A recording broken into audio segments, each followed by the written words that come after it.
नमस्कार मित्रांनो, स्वागत आहे तुमचं पुन्हा एका नवीन अशा रोमॅन्टिक लव्ह स्टोरीमध्ये. तर मग चला सुरुवात करूयात आजच्या या भागाला. आर्या एक राजकुमारी आहे, माहीत आहे ना तुला? तुझी लायकी तरी आहे का तिच्यावर प्रेम करायची? आरंभ खिशात हात घालून शांतपणे बोलला. पुढे या इलाक्याची होणारी हुकूम आहे ती, आणि तू कोण आहेस? एक सर्वसाधारण व्यक्ती, ज्याच्याकडे ना घर आहे, ना काम, ना पैसा.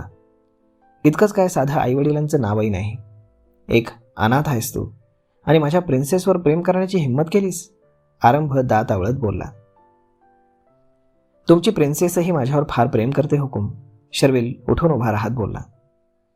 अजिबात नाही. तुझ्यासारख्या विश्वासघाती माणसावर आर्या कधीच प्रेम करू शकत नाही. तुम्ही आर्यालाच विचारा, तीच सांगेल तुम्हाला तिचं माझ्यावर प्रेम आहे की नाही. तिला काहीही विचारण्याची गरज नाही. मला माहीत आहे, माझी मुलगी माझ्या शब्दाबाहेर नाही.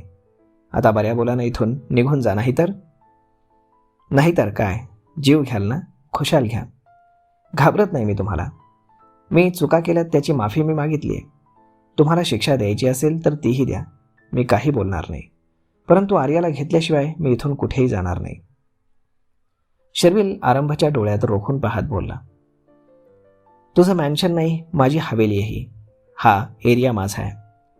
तुझ्यासोबत काय झालं हे कधी कोणाला कळणार सुद्धा नाही. आरंभ त्याला धमकावत बोलला. तुमची पावर, तुमची सत्ता सगळं माहीत आहे मला. मरणाची भीती असती तर आर्यावरती प्रेम करण्याची हिंमत कधीच केली नसती. माझं प्रेम माझ्यासोबत असताना मला कशाचीही भीती नाही. मी तुम्हाला हात जोडून रिक्वेस्ट करतो, प्लीज मला आर्याला भेटू द्या. आर्या तुला भेटणार नाही, आणि तिला भेटल्याशिवाय मी इथून जाणार नाही. आरंभने त्याच्या माणसांना पुन्हा इशारा केला आणि त्यांनी शर्विलला पुन्हा मारायला सुरुवात केली. सर प्लीज, त्यांना मारू नका. आर्या मॅडम पण बॉसवर फार प्रेम करतात. परेश आरंभसमोर हात जोडत बोलला. आरंभने त्याला इग्नोर केलं आणि मार खाणाऱ्या शर्विलकडे पाहत होता. हा सगळा प्रकार शुभांगी पाहत होती. तिला हे सगळं पाहावत नव्हतं. ती पळत आर्याच्या रूममध्ये गेली. आर्या झोपून होती. इंजेक्शनमुळे तिला झोप येत होती.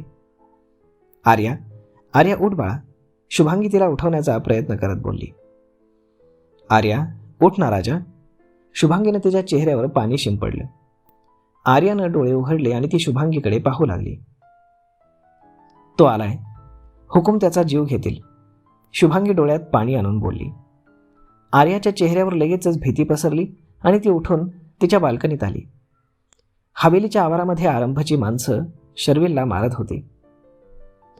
शर्विल, बाबासा, ती ओरडली, परंतु तिचा एवढा बारीक आवाज त्यांना ऐकू गेला नाही.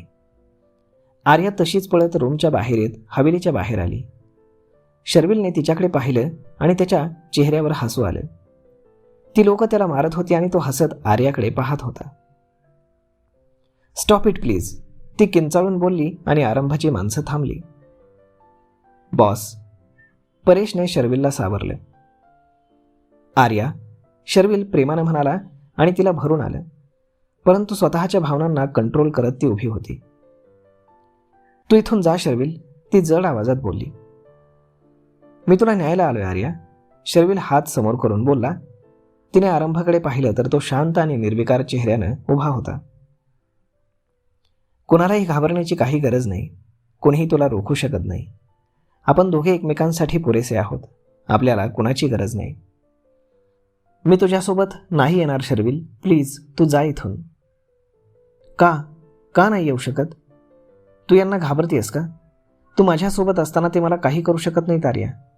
तो तिच्या जवळ जाऊन बोलला आणि लगेचच आरंभ दोघांच्याही मध्ये उभा राहिला. Stay away from my daughter, आरंभ त्याला रोखून पाहत बोलला.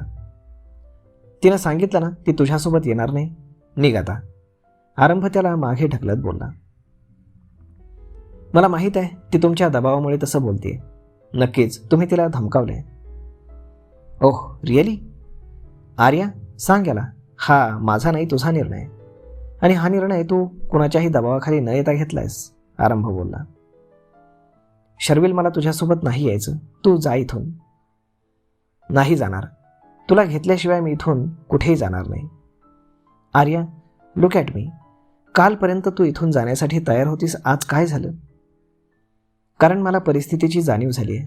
तुझ्यासोबत आल्यानं माझं फ्युचर, माझी स्वप्न, माझी फॅमिली सगळ्यांना मला दूर करावं लागेल आणि मी यांच्याशिवाय नाही राहू शकत.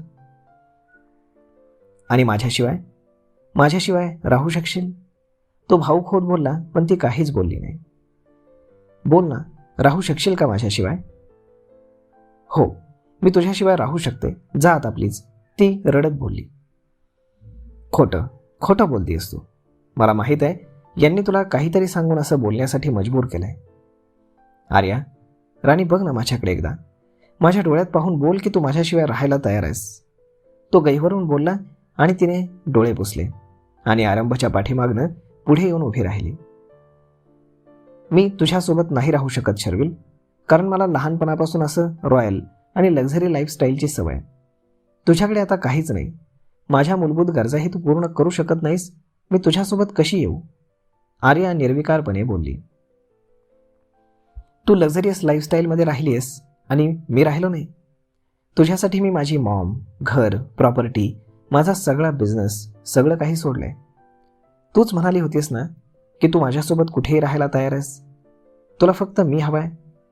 माझं हृदय तुझं घर आहे आणि माझी मिठी तुझा बेड.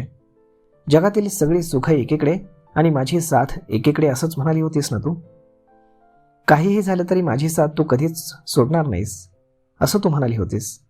तो कळवळून बोलला. हो, मी म्हणाले होते, कारण त्यावेळी मी सत्य परिस्थितीचा विचार केला नव्हता. किती दिवस तू मला दुसऱ्यांच्या घरी ठेवणार? ती परेशकडे पाहत बोलली. खाणं पिणं, कपडे, माझा वैयक्तिक खर्च, तुझा खर्च, हे सगळं तू कसं मॅनेज करणार आहेस? मी सगळं मॅनेज करेन आर्या, तू त्याची चिंता करू नकोस. मी तुला काही कमी पडू देणार नाही. मला फक्त थोडा वेळ दे, मी तुझ्यासाठी सगळं नव्यानं उभे करेन. तो तिचा हात हातात घेऊन बोलला. जेव्हा सगळं परत कमवशील तेव्हा तिचा हात पकडायचा. नाव गेट आउट. आरंभ त्याच्या हातातून तिचा हात काढून घेत बोलला. आर्या लगेच माघारी फिरली आणि रडत पळतच हवेलीत गेली. शर्विल डोळ्यात पाणी आणून तिच्याकडे पाहत होता. तर मग मित्रांनो, कालपर्यंत तर आर्या त्याच्यासोबत जायला तयार होती आणि आज असं अचानक काय झालंय पाहूयात पुढच्या भागामध्ये. तोपर्यंत तुम्हाला आजचा हा भाग, ही लव्ह स्टोरी कशी वाटली हे तुम्ही आम्हाला कमेंट करून नक्कीच सांगा. आणि जर आवडली असेल तर आपल्या जवळच्या मित्रमंडळींसोबत देखील हा व्हिडिओ तुम्ही शेअर करायला विसरू नका. धन्यवाद.